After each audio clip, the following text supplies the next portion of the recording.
Alrighty, welcome everybody. It's time for an update on the Story Fund, which is my highly aggressive growth-centered portfolio.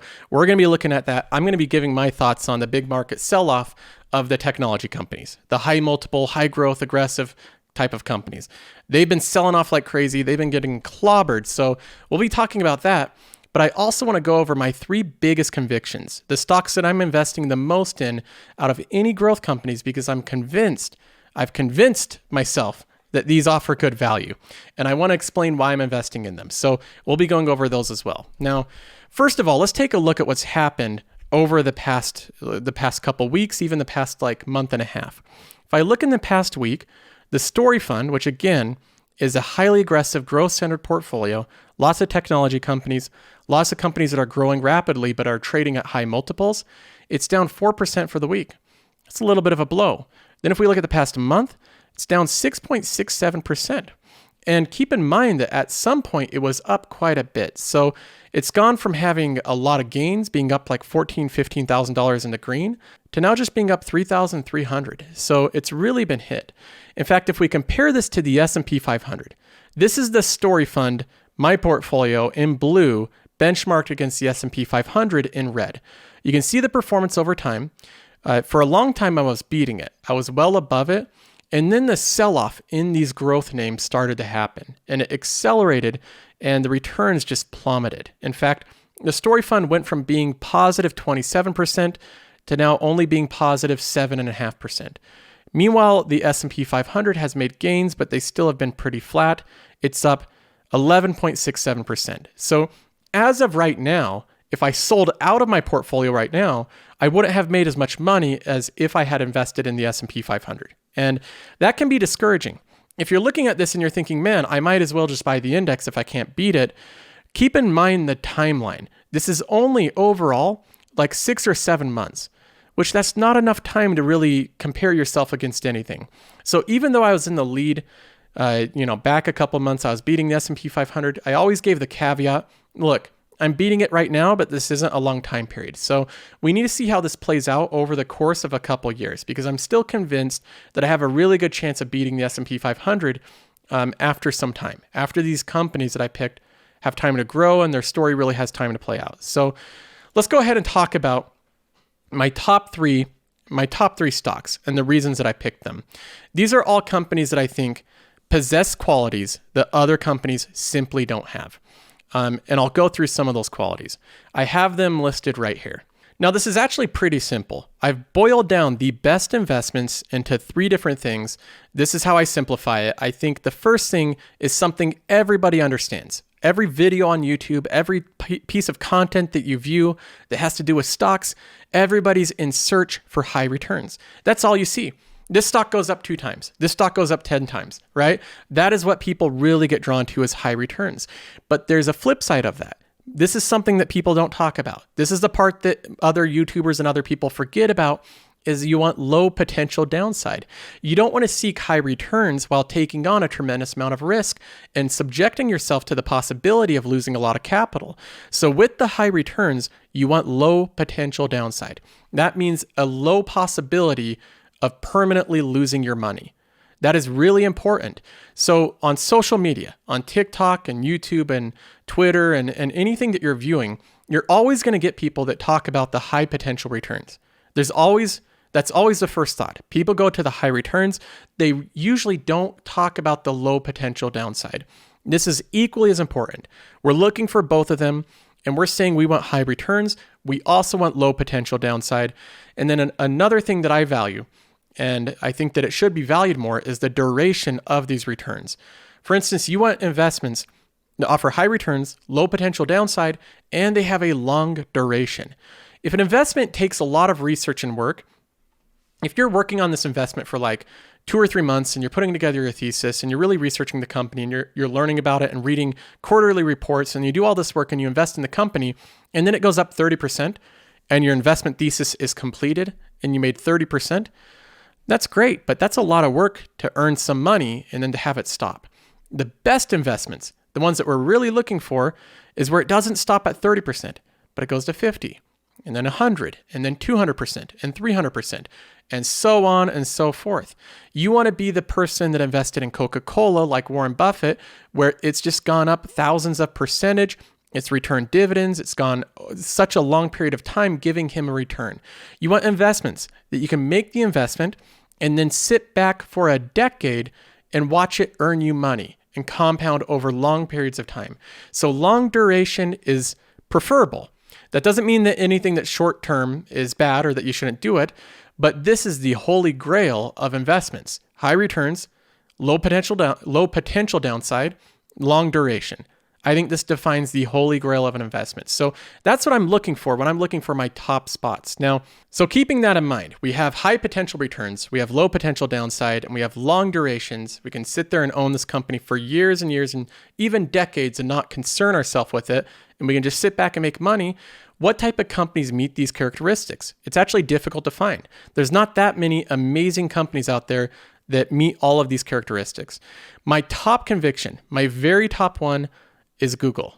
Now, that might not be the most interesting pick. You might want to have some obscure company that you haven't heard of before, and that might be more exciting, but sometimes the best investments are the most obvious one. Walmart has been one of the best investments of the previous era. It's been one of the best investments for the past 30 years. So you don't always have to pick some obscure company. Google is a well-known company. People use the products. Everybody's aware of it. Everybody knows what it is. But I think it is one of the best investments in growth in the market that exists. I think it has potentially the lowest downside of any technology company that exists, and it has tremendous amounts of upside. So it fits that asymmetric upside to downside, and it definitely fits the characteristics of being a long duration investment. So this is one that I expect to compound over long periods of time. I don't have to concern myself with it. I can build a position right now. The PE ratio that it's trading at is completely reasonable, and in my opinion, undervalued, trading at a 29 PE, kind of in line with the rest of the market. With the characteristics this company possesses, I consider it undervalued. I consider a very low chance of holding this company 5 years and losing money. So in my opinion, the downside is extremely limited with Google. I do not think you will lose money investing in this company and holding it for 5 years. And then on the contrary, I think you have a high likelihood of doubling your money and even further over the next 5 to 10 years. So let's go into some of the numbers here. Obviously, we can look at revenue growth. This is what everybody loves with these type of companies, and Google has it. They grow their revenue year over year. They have for a long time. And not only do they have revenue growth, but they have a growing market ahead of them. So even though their revenue is growing, and you might think, geez, they're growing into their total addressable market, their TAM, the total addressable market, is growing along with them. So even though their revenue is growing, the runway is growing even further. The road ahead of them is growing even further. So they're not filling up this pool. The pool is just getting bigger. So Google has everything working for them right now. They have a duopoly with Android. They have Google Cloud and a host of business services. They're offered at a really reasonable valuation, trading at around $2,000 a share, which I think is reasonable. If it went to $1,500 a share, I think it would be an absolute steal. But right now, it's a reasonable valuation. They're growing their revenue 22%, 23%, 18%. And then even with the worst case scenario for Google, really, which is all their advertisers pull because there was the coronavirus and the adpocalypse and every business pulled their ads, they still grew at almost 13%. So Google is number one. That is my biggest conviction. And I think that in the market right now with growth companies and the prices they're trading at, I think Google has the best risk reward. I think it's the best growth investment in the market right now. So it's my biggest conviction. It's one that I'm building up. I think that I have a very high likelihood of making money over the next 5 to 10 years and a very low chance of losing money. Now, next up, number two, we have Netflix. And this is one that offers a little bit more risk than Google. Netflix isn't as big of a business, so there's more risk associated with it. But I still think that the same argument with Netflix. I think the risk reward is very asymmetric. I think that Netflix investors still might make a lot of money over the next 5 to 10 years as streaming becomes bigger and bigger and bigger, and Netflix is positioned to just take advantage of this big demand for streaming. I think that it offers huge potential returns And I think the potential of losing money with Netflix over the next 5 to 10 years is very low. A lot of investors underestimate the lead that Netflix already has. They have 200 million subscribers, so they have a huge subscriber lead. But Netflix has also been looking at things from a global scale for a long time now, for a couple years now at least, while most of their competitors are still working on the US. So Netflix has already somewhat saturated the United States, and now they've been working on other countries and other emerging markets. They're looking at the global scale, and Netflix already has the production and the network built out to create content in all different countries appealing to different demographics and different cultures. Most other competitors, like Disney, Amazon Prime, HBO Max, they're just trying to saturate the US. They just want the US market. Netflix is already beyond that. So although there's going to be multiple winners, I think that Netflix will still maintain one of the biggest positions. If I was going to give kind of a pie of what I think will be the big winners, I think that Amazon Prime, Netflix, HBO Max, and Disney Plus, those 4 companies will possess the huge majority of the streaming pie. And I think that the streaming pie will be much larger 10 years from now than it is right now. Cable is going to continue to slowly bleed away, and streaming will continue to grow rapidly over the next 10 years. Netflix is positioned to take advantage of this seismic shift that's been happening over the past 10 years. The other companies that are the smaller fish, like Discovery, Viacom, CBS, with Paramount Plus, Peacock, Showtime, all these different ones, I think that some of them will be successful to some extent, but I think they'll share a very small portion of that pie. Again, I think the big winners will be Disney Plus, Netflix, HBO Max, and probably Amazon with Amazon Prime. I think that those 4 will make up the huge majority, and then there'll be other ones that are shared with the smaller portion. So Netflix is a company that not only is it growing rapidly, we can look at the total revenue. It's growing its revenue really rapidly, but the big bear case for Netflix for the past 10 years has been, well, they're never going to be free cash flow positive. It's a great business, but they're pouring too much money into content. They have to slow down spending. Netflix isn't slowing down spending. They're piling more and more money into content, and guess what? They were free cash flow positive last year, and they're going to be in the future. So now it's a company that's actually profitable. They're becoming free cash flow positive this year, and they've done this over time, and they've always said that they're going to do this. Now they're finally free cash flow positive. So this is a company that can pour $20 billion a year into content, creating huge movies and TV series and comedy specials and documentaries, but they can do that being free cash flow positive. Name another company outside of, again, HBO and Disney and Amazon, ones that already have enormous amounts of cash flow, that can be free cash flow positive while putting $20 billion into content. None of the other guys can do it. None of the other competitors can pull that off. Netflix is already there. So this holds number 2 spot. I think that the upside potential with Netflix is still enormous. And I think that the downside, the potential of losing money over a 10-year period, I think is pretty minimal. It could happen. We could lose money with Netflix, but give it 10 years, and I think we have a lot higher chance of making money. So we have Google number 1, Netflix number 2, and number 3, we have Amazon. Now, I know what you're thinking again. Joseph, you're just picking out big tech companies. Kind of, but I'm not looking to be unique, okay? I'm looking to make money. And a lot of the best investments are obvious picks. You don't have to go find some unique, obscure company that nobody's ever heard of. And a lot of times those aren't good investments.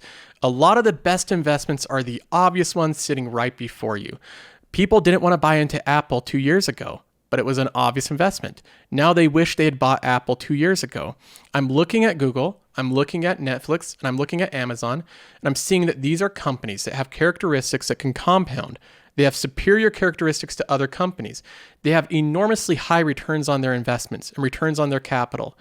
And when I look for companies, again, I'm not looking to be special or unique. I'm looking to make money. And so I think with Google, I have a high potential chance of making money. With Netflix, I have a high potential chance of making money. And especially with Amazon and the PE ratio they're trading at and the growth they have, I think likewise, I have a very high potential chance of making money, very low chance of losing money with Amazon. So let's go ahead and first look at some of the numbers with Amazon. Revenue growth is off the charts. $280 billion in 2019 to $386 billion in 2020. These numbers sound like made up. They're so enormous. $386 billion. And then we look at the growth rate. Amazon in 2018 grew 30%. And then in 2019, it grew 20%. And then in 2020, it grew 37%. 37.6% in 1 year. So Amazon's growing like a startup company, growing almost 40% year over year, but this is a $1 trillion company that revenues over $300 billion. You can't see companies do that often. Usually when they get the size of Amazon, historically speaking, they're like big telecoms and become more cumbersome. They start to slow down, but you're seeing the differences with technology companies, that high scalability. AWS, it doesn't really matter how many people are using it. They have these servers distributed. They can take on more and more people.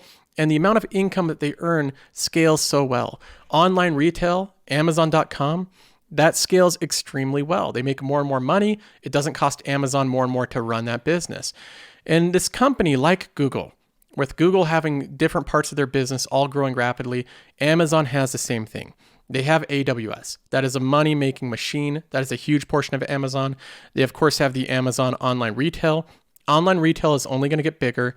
It's going to get more competitive. Amazon already has one of the most well-recognized names in the world. And then, of course, they have a bunch of other things. They have logistics with Amazon shipping. That's a very large moat business. Logistics like UPS is very difficult to get into. Amazon has somehow done that. So they've accomplished a lot of things that other companies can't accomplish. And they're also in different businesses like Amazon Prime Video, Amazon Music, so on and so forth. This company's growing like crazy. They have a lot of concentration of tech talent. They're going to continue to build out new products that will scale equally as well. And I'm very, very bullish on Amazon. Currently, the company right now is trading around $3,000 a share. I think it should be trading more at around $4,000 a share right now. And I think that the company possesses the characteristics over the next 10 years to, again, meet that criteria. It has huge potential upside. You could make a lot of money investing in Amazon, even at today's current price. I think it has relatively low chance of losing money over the next 10 years. If you put money in it, if you're invested in the short term, you can lose money in any company. But over the long term, over the next 5 to 10 years, I think there's a low chance of losing money in Amazon. I really do. And I think that this company, like the other ones I've named, they have a long duration, a long runway. So in my opinion, when I look at these three companies, I think it forms a trifecta of really good risk-adjusted returns. With Netflix, Amazon, and Google, all of them, I think, offer an asymmetric risk-reward. All of them have long runways, and I'm happy to have each of them as my top 3 holdings. When I look at my portfolio and I see that Netflix, Google, and Amazon are the top 3, I feel very good about that. Even though 2 of them I'm currently in the red on. I'm in the red with Netflix and Amazon, and I still hold my conviction with them. I still think I'm going to make a lot of money with them. And I'm not concerned about the recent sell-off with some of these companies. This is what happens in the short term. People trade in and out of companies for various reasons. Hedge funds move money around. The play right now is value stocks. So a lot of money has moved out of companies like Netflix or Spotify or Amazon or Google into these value companies. That's been the play of the past 3 months. So that's going to happen from time to time. Even with companies like Netflix, Google, and Amazon, there's going to be times where these companies go down or up 20%. And that should be a given. Don't get scared out of them because you're in the red a little bit. If you look at the history of any great investment, whether it's Walmart, Home Depot, Coca-Cola, they've all gone through periods of time where they've lost over 20 or 30% from a recent peak. Investors get scared when that happens. They say it went down 20 or 30%. Is this still a good investment? The investors that held on to it, they're the ones that reap the rewards of the rebound plus the hundreds or thousands of percent of gains that followed. Home Depot is one of them that, if you look at the graph, there's many times where it's gone down 20 or 30%, but it's always returned because it's a good company. In the long term, the stock will follow the company's performance. In the short term, you never know what's going to happen. That's why Warren Buffett always says that with equities and companies, the longer that you hold them, the more likelihood you have of making money. The shorter you hold them, the more risk involved, the more chance you have of losing money. It's the opposite of bonds, right? Bonds, the shorter the duration, the less risk. And then the longer the duration, the more risk. With equities and companies, it's just the opposite. The longer I hold these companies, the more chance I have of making money. So I plan on holding them for a very long time. I plan on each of these being at least a minimum of a 5-year holding. So we'll look back in 2025 and see where Netflix and Google and Amazon are. But in my opinion, I think that each one of them will be worth substantially more. So those are my top 3 conviction picks. I hope this video is helpful and gives you an insight into my view on it. And again, in terms of this whole sell-off, I'm not too concerned about it. I see tech companies getting traded down a little bit. That's going to happen. And some of the companies that have been hit the hardest, that have really traded down, they had massive run-ups over the past year. And you can't expect these companies to continually go up 3 or 6% a day. At some point, it's going to revert a little bit. So the companies that I'm invested in my portfolio, I'm not concerned about recent trade downs. I think that soon enough, this graph of me versus the S&P 500, I'm very confident that I'll be able to soar above it once these companies really take off. So that's the video for today. I hope it was helpful. I'll continue to do updates on my portfolio and show you what I'm thinking, show what's going on. And if you haven't yet, you can check out the new merch store. This is one of the shirts that I'm wearing. Netflix and Chill, I think it's a fun one. There's a link in the description if you're interested in that. Other than that, you guys have a good day. I'll talk to you next time.